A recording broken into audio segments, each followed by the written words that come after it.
یا اللہ یا اللہ یا اللہ یا اللہ یا ربنا ارحم لنا یا ربنا ارحم لنا یا ربنا ارحم لنا یا ربنا ارحم لنا اللهم ارزقنا زيارة حرمك. اللہ رب العالمین والصلاة والسلام على اشرف الانبیاء والمرسلین وعلى آلہ وصحبہ اجمعین ومن تبعہم باحسان الى یوم الدین. اما بعد، محترم حضرات، کرونا وائرس کی وجہ سے آج پوری دنیا، کیا بادشاہ، کیا عوام، کیا امیر، کیا فقیر، کیا بڑا، کیا چھوٹا، کیا مرد، کیا عورت، سبھی پریشان ہیں، فکر مند ہیں، لاچار ہیں، بے بس ہیں. اب غور یہ کرنا ہے کہ ہمیں ایسی پریشان کن صورت میں کیا کرنا چاہیے. ہمیں اس قسم کے مواقع پر کئی کام کرنے ہیں. ان میں سے میں آج صرف ایک کام کی جانب آپ سب کی توجہ مبذول کراؤں گا اور اس کو قرآن و سنت اور اسلاف کے احوال کی روشنی میں بیان کروں گا. اور وہ کام ہے رجوع اللہ، توبہ اور استغفار. میں اس سے پہلے یہ واضح کر چکا ہوں کہ وبائیں اور مصائب گناہوں کی وجہ سے آتے ہیں، لہذا ہمیں چاہیے کہ خوب اپنے گناہوں سے توبہ کریں، استغفار کریں اور اللہ کی جانب توجہ اور رجوع کریں اور اللہ تعالیٰ کو راضی کرنے کی بھرپور کوشش کریں. وجہ یہ ہے کہ اللہ تعالیٰ کی جانب سے یہ دنیاوی سزائیں اور عذابات، یہ پریشانیاں اور مصائب اسی لیے آتے ہیں کہ گنہگار بندوں کو تنبیہ کریں اور ان کو ڈرائیں تاکہ گنہگار بندے اپنی زندگی کو درست کر لیں اور گناہوں کو چھوڑ دیں. دیکھیے قرآن مجید میں سورہ بنی اسرائیل میں اللہ تعالیٰ نے فرمایا وَمَا نُرْسِلُ بِالْآيَاتِ إِلَّا تَخْوِيفًا، اور ہم نہیں بھیجتے نشانیوں کو مگر ڈرانے کے واسطے. کیا مطلب یہ ہے کہ اللہ تعالیٰ فرماتے ہیں کہ ہم اپنے عذابات بندوں پر اسی لیے بھیجتے ہیں کہ لوگوں میں اللہ کا ڈر پیدا کریں اور وہ گناہوں سے رک جائے. اور سورہ انعام میں اللہ تعالیٰ کا ارشاد ہے وَلَقَدْ أَرْسَلْنَا إِلَىٰ أُمَمٍ مِّن قَبْلِكَ فَأَخَذْنَاهُمْ بِالْبَأْسَاءِ وَالضَّرَّاءِ لَعَلَّهُمْ يَتَضَرَّعُونَ فَلَوْلَا إِذْ جَاءَهُمْ بَأْسُنَا تَضَرَّعُوا وَلَكِنْ قَسَتْ قُلُوبُهُمْ وَزَيَّنَ لَهُمُ الشَّيْطَانُ مَا كَانُوا يَعْمَلُونَ. کہتے ہیں اور ہم نے رسولوں کو آپ سے پہلی امتوں کے پاس بھی بھیجا ہے، جب انہوں نے نہیں مانا تو ہم نے ان کو مالی اور جسمانی مصائب میں پکڑ لیا تاکہ وہ ہمارے دربار میں توبہ کرتے ہوئے گڑ گڑائیں. یہ لفظ خاص طور پر قابل غور ہے. کہتے ہیں فَأَخَذْنَاهُمْ بِالْبَأْسَاءِ وَالضَّرَّاءِ لَعَلَّهُمْ يَتَضَرَّعُونَ، جب انہوں نے نہیں مانا تو ہم نے ان کو مالی اور جسمانی مصائب میں پکڑ لیا تاکہ وہ ہمارے دربار میں توبہ کرتے ہوئے گڑ گڑائیں. آگے کہتے ہیں فَلَوْلَا إِذْ جَاءَهُمْ بَأْسُنَا تَضَرَّعُوا، پس جب ہمارا عذاب ان کو پہنچا تو انہوں نے کیوں نہیں گڑ گڑایا. معلوم ہوا کہ یہ عذابات، یہ مصائب، یہ پریشانیاں بندوں پر اسی لیے بھیجے جاتے ہیں تاکہ بندے اللہ کی جناب میں گڑ گڑائیں، روئیں اور پلائیں اور رجوع اللہ کریں. یہی مضمون سورہ اعراف میں بھی آیا ہے. اس میں کہتے ہیں وَمَا أَرْسَلْنَا فِي قَرْيَةٍ مِّن نَّبِيٍّ إِلَّا أَخَذْنَا أَهْلَهَا بِالْبَأْسَاءِ وَالضَّرَّاءِ لَعَلَّهُمْ يَضَّرَّعُونَ، اور ہم نے کسی بھی علاقے میں پیغمبر کو نہیں بھیجا مگر جب وہاں کے لوگوں نے نافرمانی کی تو ہم نے ان کو جسمانی اور مالی لحاظ سے پکڑا تاکہ وہ توبہ کرتے ہوئے گڑ گڑائیں. حضرات، غور کیجئے، یہ دونوں آیات کس قدر صاف طریقے پر بتا رہی ہے کہ اللہ تعالیٰ کی پکڑ جو مالی مصائب یا جسمانی پریشانیوں کی شکل میں ہوتی ہے، یہ اس لیے ہوتی ہے تاکہ بندے اللہ کے سامنے گڑ گڑائیں اور معافی مانگ لیں، گناہوں سے باز آ جائیں اور اپنی زندگیوں کو ٹھیک کر لیں۔ اور یہی بات احادیث سے بھی معلوم ہوتی ہے۔ حدیث میں آتا ہے کہ ایک دفعہ اللہ کے نبی علیہ السلام کے دور میں سورج گرہن ہوا، تو اللہ کے نبی علیہ السلام نے نماز پڑھائی جس کو نماز کسوف کہا جاتا ہے، اور پھر اس میں خطبہ دیا، اور خطبے میں ایک بات یہ بھی فرمائی، ان الشمس والقمر آیتان من آیات اللہ لا ينکسفان لموت احد ولا لحیاتہ ولکن اللہ یخوف اللہ بها عبادہ۔ سورج اور چاند اللہ کی نشانیوں میں سے دو نشانیاں ہیں۔ کسی کے مرنے یا کسی کے پیدا ہونے سے سورج گرہن اور چاند گرہن نہیں ہوا کرتا، بلکہ اللہ تعالیٰ ان کے ذریعے اپنے بندوں میں خوف پیدا کرنا چاہتے ہیں۔ معلوم ہوا کہ اللہ کا مقصود ہی یہ ہے کہ بندوں میں اللہ کا خوف پیدا کیا جائے، اسی لیے یہ سب بھیجے جاتے ہیں۔ اور خود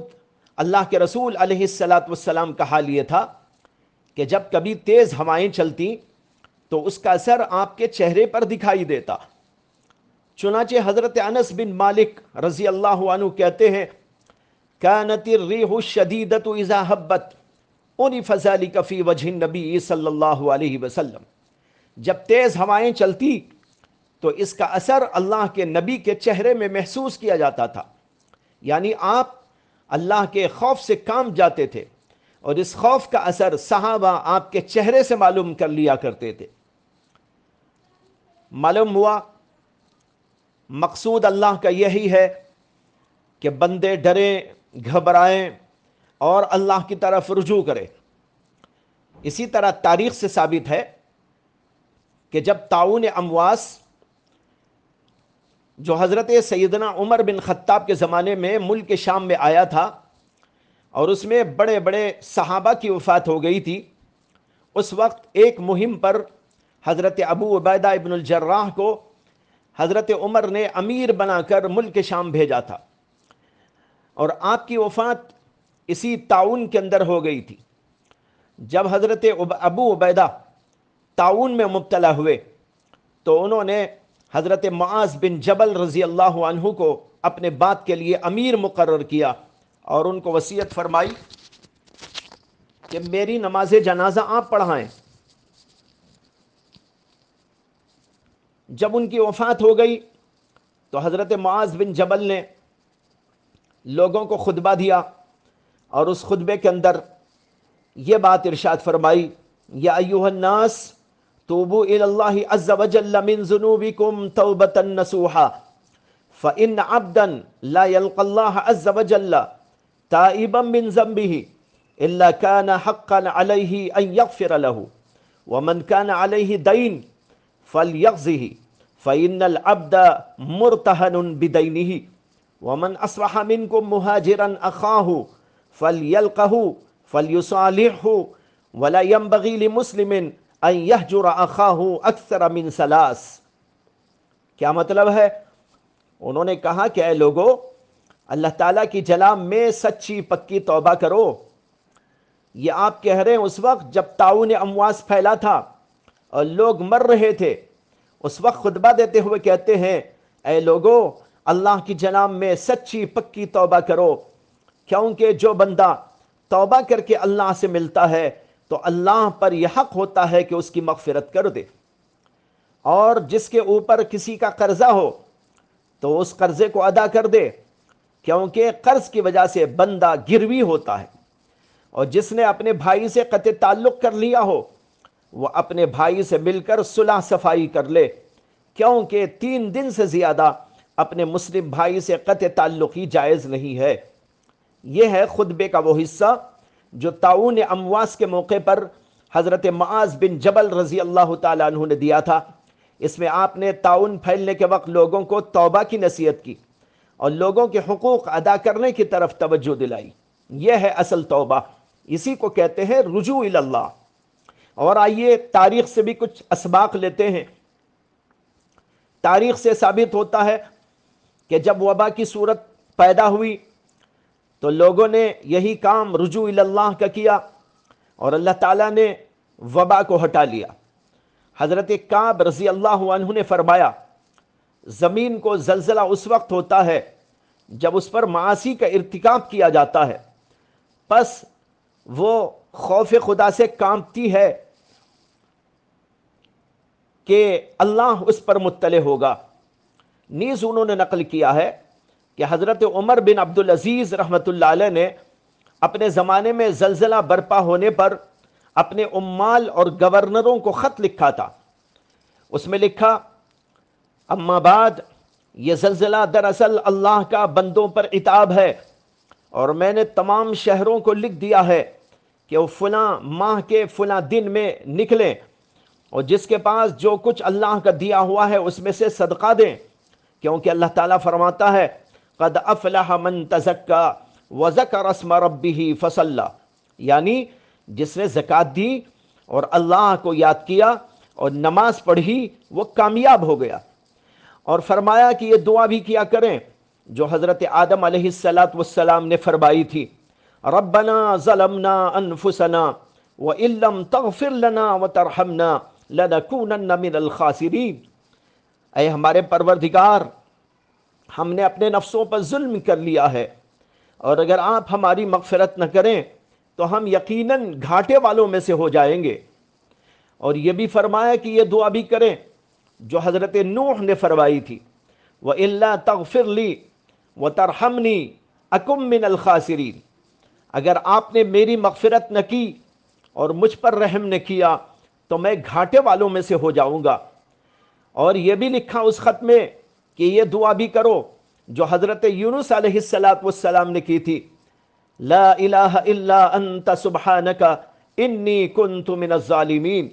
کوئی معبود نہیں سوائے آپ کے، پاک ہے آپ کی ذات، بلا شبہ میں ہی ظالموں میں سے ہوں۔ یہ خط ہے جو حضرت عمر بن عبدالعزیز رحمۃ اللہ علیہ نے اپنے زمانے میں اپنے گورنروں کو لکھا تھا جب دنیا میں زلزلہ برپا ہوا تھا۔ معلوم ہوا کہ ایسی صورت میں یہی حکم ہے اللہ کی طرف رجوع کرنے کا۔ ایک بار دمشق میں سن 749 ہجری میں زبردست وبا پھیلی، اور حال یہ تھا کہ اسی سال کے ماہ رجب میں اموات کی بھرمار ہو گئی، اور ایک ایک دن میں 1,000 سے زیادہ انسان مرنے لگے، اور لاشوں کو دفن کرنے والا تک کوئی نہ تھا، اس لیے لاشوں کو کھیتوں اور باغات میں پھینک دیا جاتا تھا۔ اسی زمانے کے حالات میں لکھا ہے کہ امام تقی الدین سبکی رحمۃ اللہ علیہ جو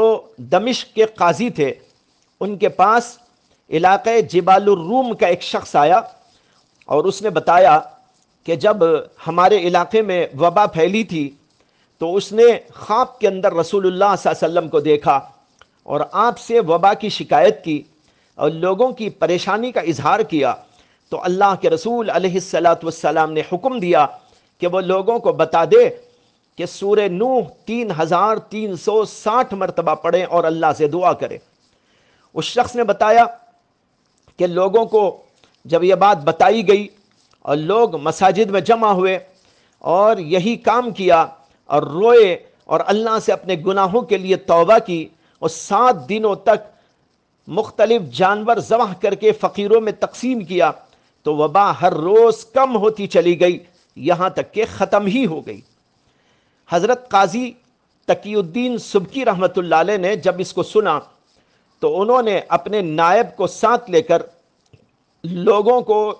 دمشق کی جامع اموی کے اندر جمع کیا، اور بہت بڑا مجمع جمع ہو گیا، اور 3 دن اور 3 رات بخاری شریف کا ختم کیا گیا۔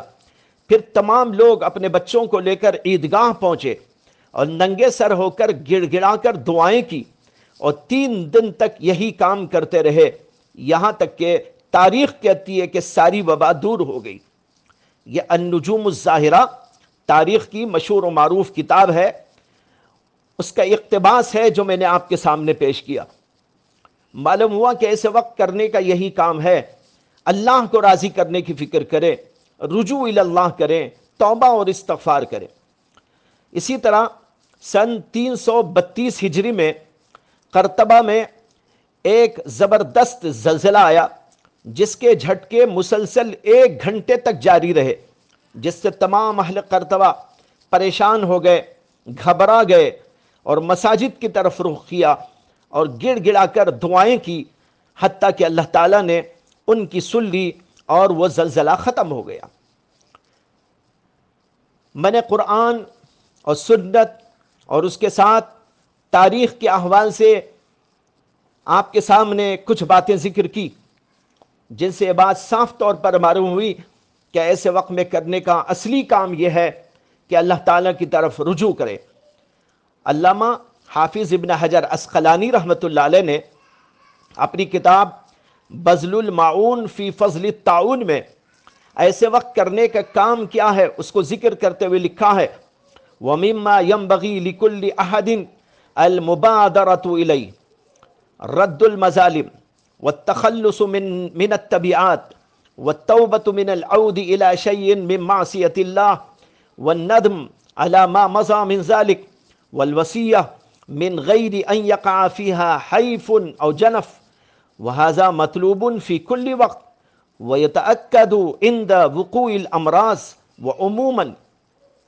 وقوع الامراض عموماً ولمن وقع به خصوصاً۔ کیا مطلب ہے؟ کہتے ہیں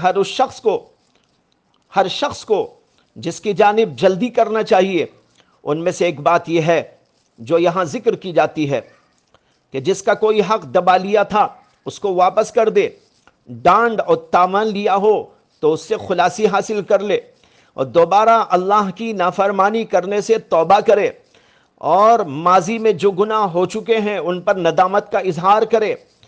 اور اپنے لوگوں کو بلا کم و کاست وصیت کر دے، اور توبہ اور ادائیگی حقوق ہر وقت اگرچہ مطلوب ہے، لیکن بیماریوں کے پھیلنے کے وقت عموماً اور اس شخص کے حق میں خصوصاً جو اس میں مبتلا ہو زیادہ تاکید رکھتا ہے۔ حضرات، یہ چند اہم باتیں تھیں جو آپ کے گوش گزار کی گئیں تاکہ ہر آدمی اپنی جگہ پر توبہ اور استغفار میں مشغول ہو جائے۔ آج موقع نہیں ہے کہ ہم کسی ایک جگہ پر جمع ہو کر دعا کریں، کیونکہ ماہرین کا کہنا یہ ہے کہ احتیاطاً کوئی شخص باہر نہ جائے، ایک دوسرے سے ملاقات نہ کرے، اس لیے ہر شخص اپنی اپنی جگہ پر اپنے اپنے گھر میں یا گھر والوں کو ساتھ لے کر توبہ اور استغفار کرتا رہے۔ ہو سکتا ہے کہ اللہ تعالیٰ بندوں پر رحم فرمائے اور یہ وبا کو اللہ تبارک و تعالیٰ ہٹا دے۔ وآخر دعوانا یا اللہ یا اللہ یا اللہ یا اللہ یا ربنا ارحم لنا یا ربنا ارحم لنا یا ربنا ارحم لنا یا ربنا ارحم لنا اللهم ارزقنا زيارة حرمك وحرم نبيك المصطفى صلى الله تعالى عليه وسلم آمين بجاه سيد المرسلين صلی اللہ علیہ وسلم۔ تیرے گھر کے پھیرے لگاتا رہوں میں، تیرے گھر کے پھیرے لگاتا رہوں میں، سدا شہر مکہ میں آتا رہوں میں۔ یا ربنا ارحم لنا یا ربنا ارحم لنا یا ربنا ارحم لنا یا ربنا ارحم لنا